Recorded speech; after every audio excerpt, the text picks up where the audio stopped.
사람들이 한 중풍병자를 네 사람에게 메워 가지고 예수께로 올세 무리들 때문에 예수께 데려갈 수 없으므로 그 계신 곳에 지붕을 뜯어 구멍을 내고 중풍병자가 누운 상을 달아내리니 예수께서 그들의 믿음을 보시고 중풍병자에게 이르시되 작은 자야 내 죄 사함을 받았느니라 하시니라. 아멘. 오늘 예수님께서 중풍병자를 낫게 하기 위해서 지금 4명의 사람이 그 중풍병자가 이제 뇌출혈이나 뇌졸중으로 몸이 마비가 됐겠죠. 그래서 걸을 수가 없으니 이제 매트리스 어떤 침상 같은데 이렇게 누워서 이렇게 예수님께 치유받으러 오는 그런 모습입니다. 그런데 예수님께서 계시는 그 집에 사람이 너무 많아서 집 안에만 많은 것이 아니라 집 앞에도 그 문 앞에도 사람들이 너무 많아서 그 중풍병자를 예수님께 데려갈 수가 없는 그런 형편이었기 때문에 어쩔 수 없이 이제 어떻게 해서든지 치유받기 위해서 지금 그 사람들은 지붕으로 올라갑니다. 그래서 그 지붕에 구멍을 내고 그 구멍을 통해서 그 중풍병자를 침상에 달아서 예수님 머리 위에서 아래로 내려서 치유받고자 하는 그런 장면이 본문에 나오죠. 이상하게 생각할 건 없습니다. 오늘날 우리나라 한옥을 생각하면서 이 이스라엘 집의 지붕을 생각하면 좀 이해가 안 되지만 당시 이스라엘 지붕은 그렇게 기와로 이은 것이 아니라 이렇게 오늘날 그 옥상과 같은 곳인데 이렇게 쉽게 뜯어낼 수 있는 그런 구조로 되어 있다라고 합니다. 그래서 충분히 구멍을 내고 이렇게 중풍병자가 내려갈 수 있을 만큼 구멍을 내고 아래로 달아내릴 수 있는 그런 구조였던 것이죠. 예수님께서 그 모습을 보시고 기특하셨던 것 같습니다. 그래서 믿음을 보시고 그 믿음, 근데 그 믿음이 여기서 중풍병자만의 믿음을 본 것이 아니라 그 중풍병자를 데리고 온 사람들, 그 사람들의 믿음을 보시고 그들의 믿음을 보시고 기특하게 생각하신 것이죠. 믿음을 보시고 중풍병자에게 말합니다. 뭐라고 말하냐면 이 작은 자야 이렇게 말씀하시는데 이건 되게 다정한 표현입니다. 어떤 성경에서는 아들아 이렇게 번역한 성경도 있습니다. 아주 다정한 그렇게 호칭으로 부르시면서 내 죄 사함을 받았느니라 라고 말씀하십니다. 근데 예수님의 이 말씀이 사실 중풍병자의 입장에서는 좀 뜻밖의 말씀이죠. 자신이 생각했던 그런 예수님의 응답이 아니었다라고 하는 것이죠. 중풍병자가 온 목적이 무엇입니까? 마비된 몸이 치유받아 다시 정상적인 그런 육체를 가지고 살아갈 수 있도록 주님께 나온 곳인데 지금 예수님께서는 그 중풍병에 대해서는 아무런 말씀이 없으시고 죄가 용서받았다 이렇게 말씀하시는 것을 듣고 이 중풍병자가 대단히 당혹스러웠겠죠. 한편으로는 대단히 섭섭했을 수도 있습니다. 아마 이렇게 중풍병자가 예수님께 항변했을 수도 있을 것입니다. 예수님, 제가 예수님께 지금 이렇게 나온 것은 제 병을 지금 치료받기 위해서 나온 것입니다. 제게 지금 시급하고 중요한 문제는 이 육체의 질병을 주님께 치료받고자 나왔습니다. 그런데 주님께서 지금 제게 죄 사함을 받았다라고 이야기를 하시니 제가 그 말씀을 어떻게 받아들여야 될지 잘 모르겠습니다. 주님, 다시 한번 간청하오니 제 질병을 치유해 주십시오. 라고 이렇게 중풍병자가 예수님께 또 이야기를 했을지도 모릅니다. 그런 마음이 최소한 들었던 것은 확실하겠지요. 그런데 예수님께서 이렇게 내 죄사함을 받았느니라 하는 이 말씀을 좀 풀어서 얘기하면 이렇게 의역할 수가 있습니다. 예수님께서 이 말씀을 하신 것은 무슨 의미냐면, 아들아, 작은 자야, 나도 안다. 내가 얼마나 육체적 고통에 시달려 왔는지 나도 안다. 그래, 네 말대로 내가 너의 육체적 질병을 치료해 주겠다. 그런데 아들아, 너에게 육체적 질병보다 더 중요한 그런 문제가 내한테 있다라는 것을 내가 깨달아야 한다.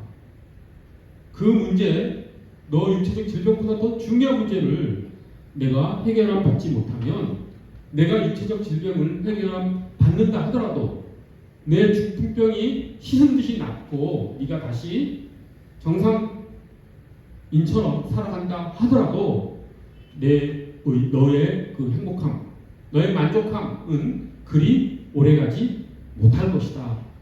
너에게 있는 보다 중요한 문제를 내가 먼저 해결해 주겠다. 그것이 너의 죄 문제를 해결해 준다라고 한 것이다. 이제 너는 죄 문제가 해결되었다. 즉 너는 죄 용서함을 받았다. 이제 너는 진짜 중요한 문제가 해결함을 받았으니 이제 육체의 질병도 낫고 너의 삶의 근원적인 문제도 해결받고 앞으로 충만한 가운데 살아가기 바란다. 이렇게 예수님께서 말씀하신 것입니다. 간단히 얘기해서 지금 이 중풍병자에게 있는 육체적 질병보다도 더 중요한 죄 문제에 대해서 예수님께서 지적하신 것이고, 그 죄 문제가 먼저 해결돼야지 육체적 문제도 완전하게 해결됨으로써 그 중풍병자의 삶이 온전히 치유받고 구원받을 것이다 라고 예수님께서 지금 말씀하신 것입니다.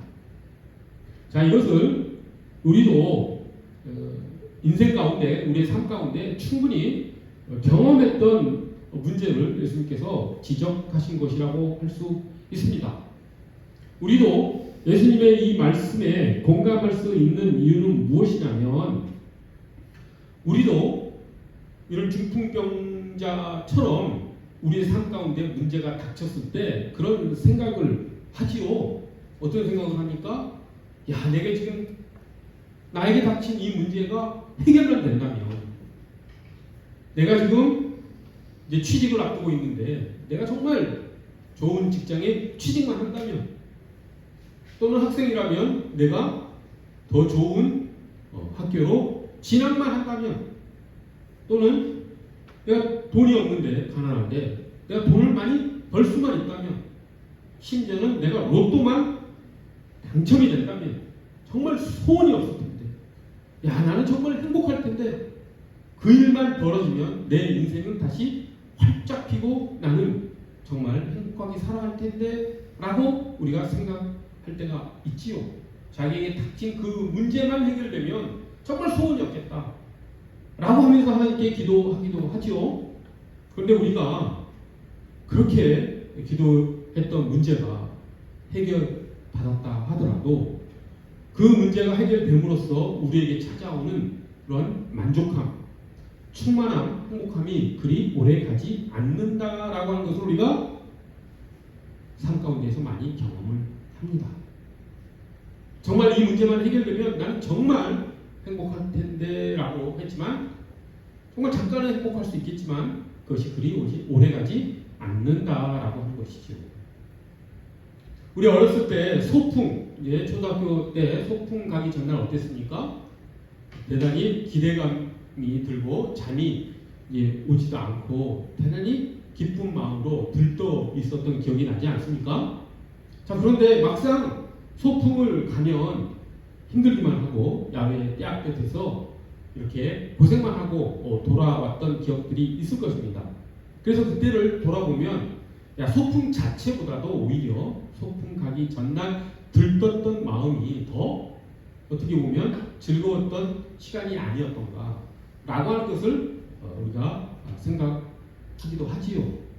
이처럼 우리에게 어떤 욕구 충족이 되었을 때 그 욕구 충족이 된 것이 나에게 주는 그 만족감이 그리 오래가지 않는다라고 하는 것, 그것은 우리가 살아가면서 많이 경험하는 것입니다. 그것은 우리가 살아가면서 우리가 바라는 소원이 대상이 되는 그 모든 것들에 다 해당되는 것이죠. 돈이 될 수도 있고, 친구가 될 수도 있고, 연인이 될 수도 있고, 자식이 될 수도 있고, 부모가 될 수도 있고, 뭐 남편이 될 수도 있고, 아내가 될 수도 있고, 세상을 우리가 살아가면서 추구하는 좋은 것들에 대해서 우리가 그것만, 내가 인기만 얻으면, 내가 구독자 100만만 되면 얼마나 내가 행복할까, 이런 생각을 하지만 막상 그것을 성취하고 나면 그게 그렇게 계속해서 지속적으로 우리에게 충만함을 주지 않는다라고 하는 것이죠. 그것은 우리가 삶을 살아가면서 계속해서 경험하게 되는 것일 것입니다. 그렇다면 왜 인간은 이런 실존적 한계를 가지고 온전한 충만함을, 이 세상에 있는 좋은 것들, 정말 내가 가지고 싶고 소유하고 싶고 하는 것들로부터 온전한 기쁨과 충만함과 만족감을 얻지 못하는 것일까요? 그것은 무엇 때문이겠습니까?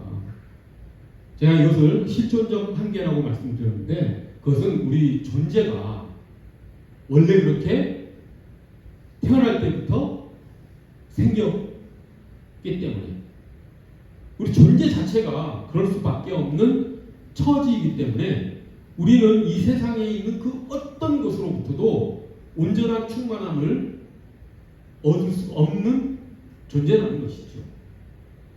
그것은 왜 그러겠습니까? 우리는 왜 그런 존재이겠습니까? 그것은 우리가 하나님의 형상대로 창조된 존재인데, 우리가 어떻게 됐습니까? 타락했지요.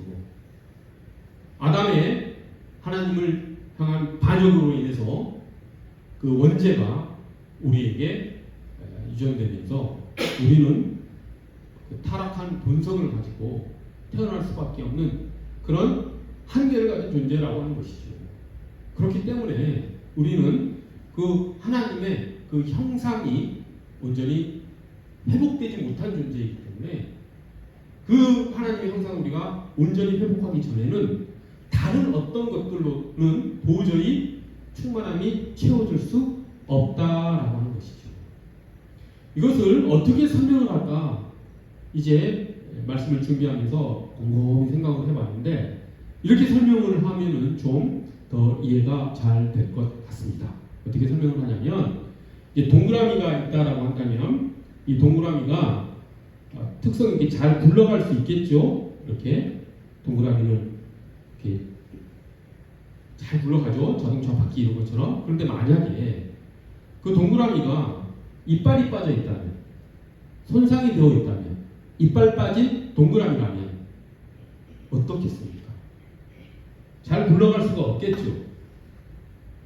굴러가다가 덜컹덜컹거리고 제대로 한 방향으로 가지도 못하고 계속 헤매는 그런 동그라미가 될 것입니다. 우리가 그런 이빨 빠진 동그라미처럼 그렇게 태어난 그런 존재이기 때문에 우리는 세상의 그 어떤 것들로도 그 이빨 빠진 그 부분을 딱 맞춰서 우리가 온전한 원이 될 수 없다라고 하는 것이죠. 이것을 달리 얘기하면 우리는 하나님의 형상으로 창조된 존재이기 때문에 우리의 빠진 조각, 우리가 만약에 이빨 빠진 동그라미라고 한다면 우리의 빠진 그 이빨 부분은 세상에 있는 걸로 채워지는 것이 아니라 하나님의 형상으로만 채워질 수 있다라고 하는 것이죠. 즉 우리는 하나님 외에는 그 어떤 것으로도 채워질 수 없는 빈 공간을 가지고 우리는 이 세상에 태어났다라고 하는 것입니다. 그래서 그 하나님이 우리를 온전하게 채워지지 않으시면 세상에 있는 그 어떤 것들도 우리를 만족하게 할 수 없다라고 하는 것이 우리의 실존이라고 하는 것이지요. 이것은 우리가 인생을 조금이라도 좀 더 깊이 있게 진지하게 성찰하면서 살아간다면은 언제든지 느낄 수 있는 것입니다. 우리는 어떤 마음속에 어떤 갈망이 있지요. 저는 젊은 시절에 그 갈망이 대단히 컸습니다. 그걸 아주 좀 쉽게 얘기하면은 금요일 저녁이 되면 뭔가 마음이 젊었을 때 들뜨죠. 뭔가 토요일, 일요일에는 좋은 일이 생길 것 같은 그런 마음이 있지 않습니까? 하지만 막상 토요일, 일요일 되면 그 갈망이 절대 채워지지 않죠. 또 저는 중고등학교 때 그 가로수가 양쪽으로 쫙 펼쳐져 있는 그 길을 사진으로나 그림으로나 혹은 세상에 있는 그런 장소에 가면은 그 길 끝에 있는 것을 상상을 하면서 어떤 그 길 끝에 있는 어떤 존재에 대한 갈망이 있어서 마음이 들뜨곤했었습니다. 하지만 그 갈망이 채워진 적이 한 번도 없었죠. 이 세상의 어떤 것으로도 채워지지 않았습니다. 그것을 채우기 위해서 사람들이 이제 인생을 살아가죠. 저도 그 갈망을 좀 채워보기 위해서 여행도 해보고 또 많은 사람을 만나보기도 하고 하는 그런 삶을 살았지만 또 술을 마셔보기도 하고 아무리 그렇게 살았지만 그 갈망은 채워지지 않았습니다. 아마 여러분들도 그런 경험들이 다 있을 것입니다. 그것은 왜이겠습니까? 그 인간의 그 근원적인 갈망은 세상의 것들로 채워질 수 없기 때문이라고 하는 것이죠. 물론 세상에는 우리의 욕망을 채워주는 대상들이 있습니다. 그래서 욕구에는 항상 그 욕구를 채워주는 대상이 있죠. 우리에게는 먹는 욕구가 있죠. 식욕이 있습니다. 그럼 그 식욕을 채워주는 대상이 있죠. 우리에게는 수면욕이 있습니다. 그러면 그 수면욕을 채워주는 대상이 있죠. 우리에게 또 인간의 아주 기본적인 욕망 중에 하나는 성욕이 있죠. 그 성욕을 충족시켜주는 대상이 있습니다. 명예욕, 권력욕, 우리가 가지고 있는 욕망을 충족시키는 대상은 다 있습니다. 이 세상에. 그렇기 때문에 욕구가 생긴 거죠. 그런데 절대로 이 세상의 것으로는 채워줄 수 없는 욕구, 갈망이 있다는 것을 우리가 살아가면서 우리가 체험을 하게 됩니다. 그것은 왜 그러겠습니까? 그 갈망을 채워줄 대상이 이 세상에 없기 때문이라고 하는 것이죠. 그 갈망은 오직 하나님께서만 채워주실 수 있다라고 하는 것입니다. 그렇기 때문에 우리는 이빨 빠진 동그라미 흰색인 것이죠. 그 빠진 조각 이빨 부분은 오직 하나님만이 채워줄 수 있는데 지금 중풍병자는 그 조각 빈 공백을 자신의 육체적 질병이 치유되면은 마치 채워질 수 있는 것처럼 생각하면서 예수님께 지금 간구한 것이라고 할 수가 있습니다. 그때 예수님께서 그 중풍병자의 근원적인 문제를 지금 해결해 주시기 위해서 죄사함을 받았느니라 라고 지금 말씀하신 것이라는 것이죠. 이것이 왜 예수님께서 내 죄가 용서함 받았다, 내가 내 죄를 용서해 주겠다 라고 하는 그 말씀이 왜 그 이빨 빠진 인간의 실존적 그 한계를 해결해주는 문제인지는 조금 생각을 해봐야 됩니다. 왜 죄사함 받는 것이 그 빠진 이빨 조각을 딱 맞추는, 즉 우리에게 손상된 하나님의 형상을 왜 회복시켜 주는 것이냐, 왜 죄 문제를 해결받는 것이, 죄사함 받는 것이 왜 우리의 그 부족한 부분을 채워주시는 것이냐라고 하는 것을 우리가 조금 생각해 봐야 됩니다. 그것은 어떻게 연결이 되냐면, 자, 죄라고 하는 것이 무엇인지를 우리가 생각해 보면 알 수가 있습니다. 죄가 무엇입니까? 죄는 제1계명을, 10계명 중에서 제일 중요한 1계명을 어기는 것에서 다 비롯된다고 할 수가 있습니다. 1계명이 무엇입니까? 나 이외의 다른 신을 섬기지 말라. 즉 하나님 외의 것으로 하나님 자리를 채우려고 하는 것. 그것이 죄라고 하는 것이죠. 그래서 죄를 정의를 할 때 우리 기독교인들은 죄란 하나님과의 관계가 훼손된 것, 하나님을 벗어나서 살아가는 것, 그게 죄라고 하는 것입니다. 그러면 죄의 용서함을 받았다, 죄 문제가 해결되었다라고 하는 건 무엇이겠습니까? 그 손상된 하나님의 관계가 회복되는 것, 우리가 하나님과 친밀한 관계를 맺는 것, 그것이 죄의 문제가 해결된 것이고 우리가 죄의 용서를 받는 것이죠. 자, 이제 연결이 되지요. 자, 우리는 왜 이 세상에서 그 어떤 것으로도 충만함을 느끼지 못하고 살아갑니까? 그것은 이 세상에 있는 어떤 것으로도 채워질 수 없는 빈 공간이 우리에게 있기 때문인 것이고, 그 빈 공간은 하나님이신 것이고, 우리가 그 빈 공간을 가진 것이 우리의 죄 문제라고 하는 것이죠. 죄 문제가 해결된다라고 하는 것은 그 빈 조각이, 이빨 빠진 그 동그라미의 그 빈 구석이 채워지는 것, 즉 하나님과의 관계가 회복되는 것, 그것이 죄 문제가 해결된다라고 하는 것이죠.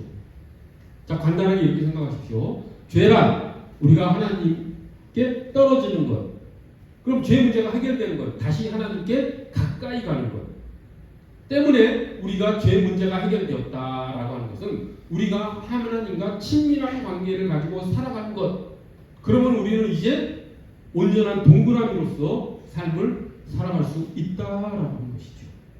그렇게 됐을 때 이 육체적 질병을 가진 이 중풍병자의 삶의 문제도 온전히 비로소 해결될 수 있다라고 하는 것입니다.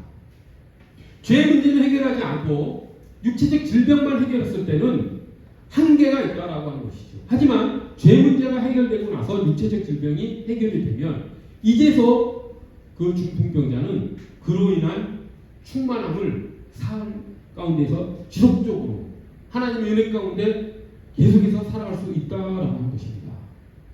그랬을 때 우리의 그 허전했던 그 빈 구석이 채워지게 되는 그런 삶을 우리가 살아간다라고 하는 것이죠.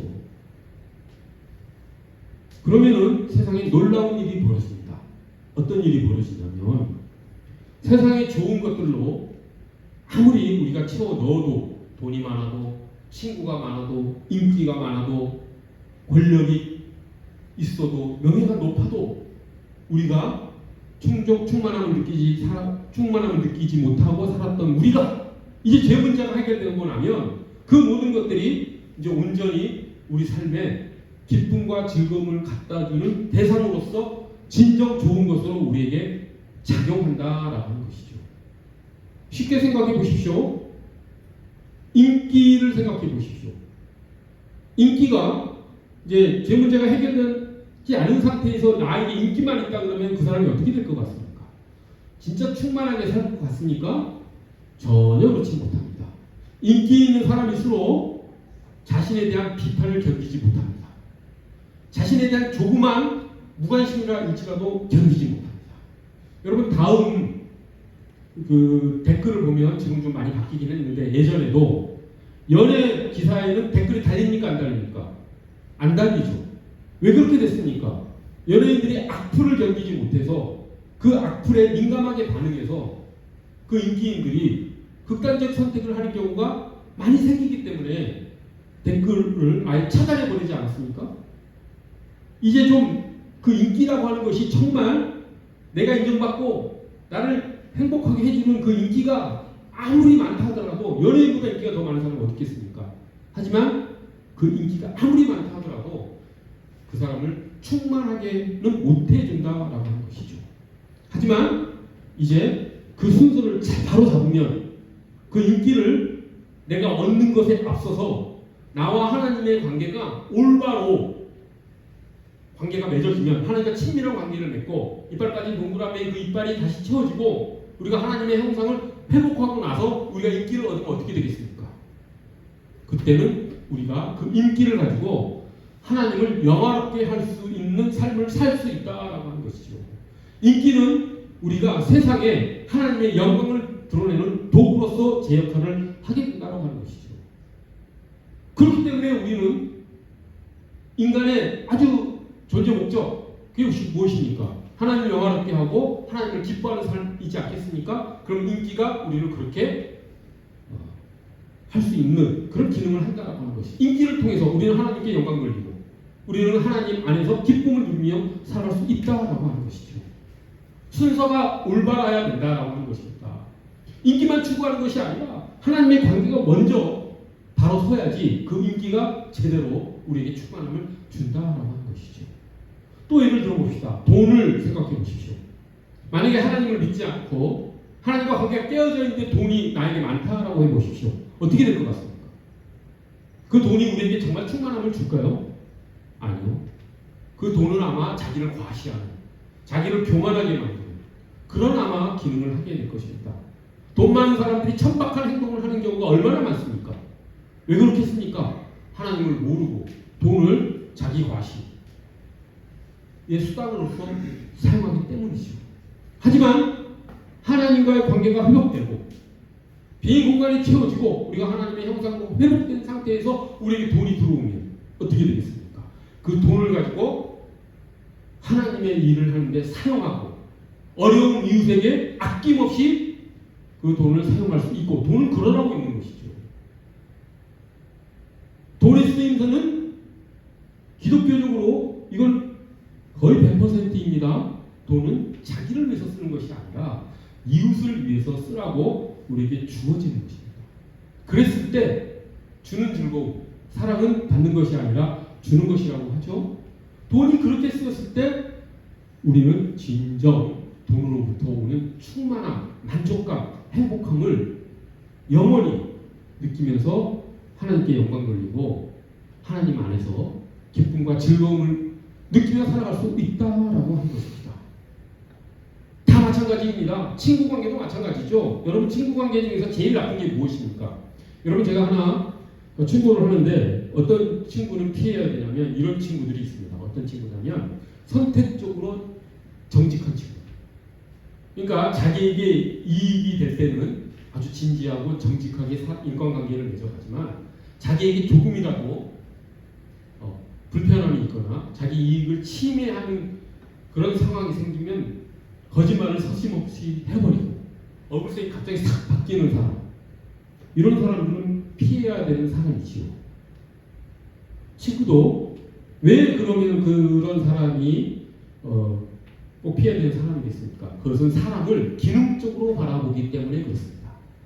사람 자체를, 친구 자체를 목적으로 하는 것이 아니라 그 친구가 나에게 주는 이익을 보면서 그 친구를 대하기 때문에, 사람을 수단화하기 때문에 그렇죠. 하지만 우리가 하나님과의 관계가 회복된 상태에서 친구와의 우정을 쌓으면 그렇지 않죠. 사람을 기능적으로 바라보지 않습니다. 사람을 수단화하지 않습니다. 그 친구를 섬기고 그 친구와 나 사이에 상호 존중이 일어나고 서로 섬기고 서로 섬기려고 하기 때문에 서로 자기 중심으로 세상을 돌아가게 하는 것이 아니라 타인을 중심으로 내가 돌아가려고 하는 그런 섬김의 삶을 살기 때문에 친구도 진정 나에게 기쁨과 즐거움을 주는, 하나님께 영광을 돌리는 그런 존재가 된다라고 하는 것이죠. 이처럼 우리에게 근원적인 문제, 즉 하나님과의 관계라고 하는 그 근원적인 문제가 우리의 삶을 진정으로 행복하게 하느냐 아느냐의 가장 중요한 부분이라고 하는 것이죠. 그렇기 때문에 예수께서 지금 그 중풍병자에게 내 죄 사함을 받았느니라라고 이야기하신 것입니다. 이 중풍병자는 성경에 나오는 그 어떤 치유받으러 나온 사람들 중에서 가장 예수님께 높은 대접을 받은 사람입니다.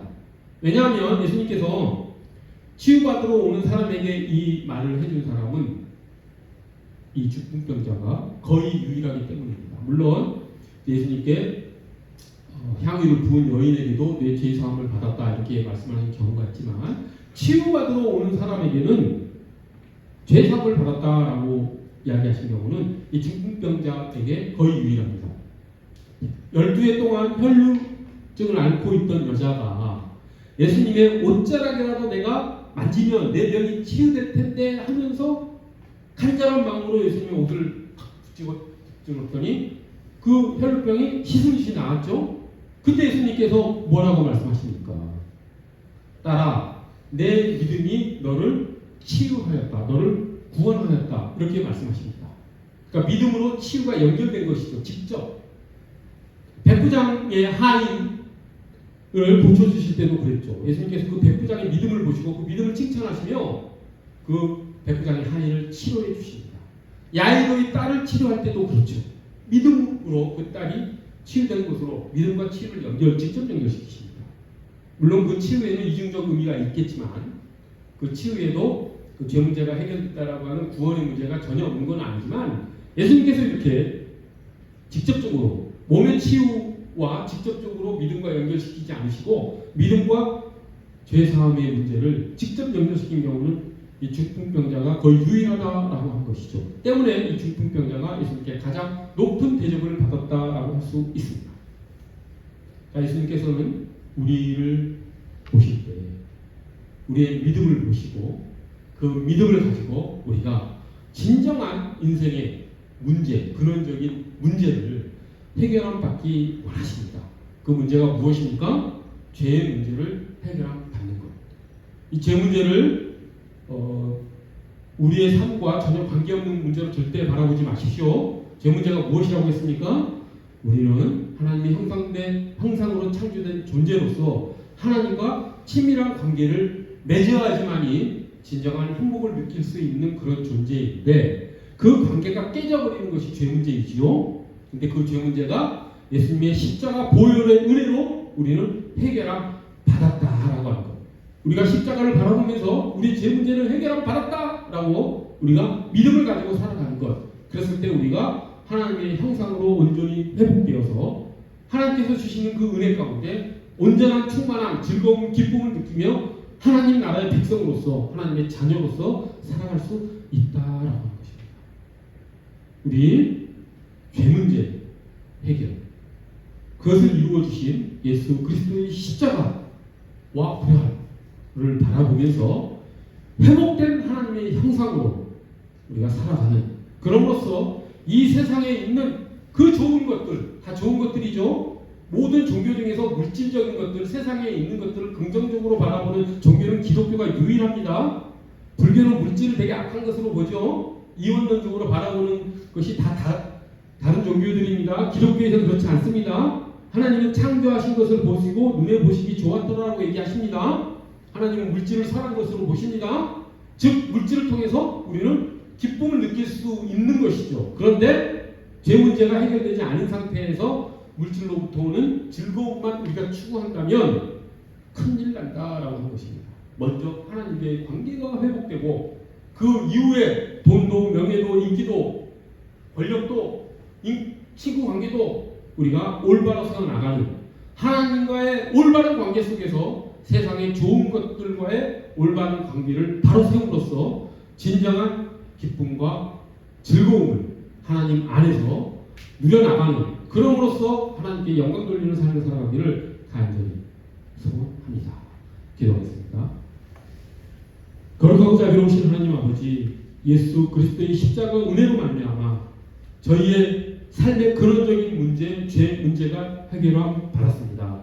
하나님의 그 은혜로 말미암아 저희의 온전한 하나님의 형상이 회복되어 싸우니 하나님 믿음 가지고 그 십자가를 바라보며 하나님께서 부어주신 그 영광과 즐거움 가운데에서 하나님의 자녀로서 우리가 살아갈 수 있도록 하나님 저희를 인도하여 주시옵소서.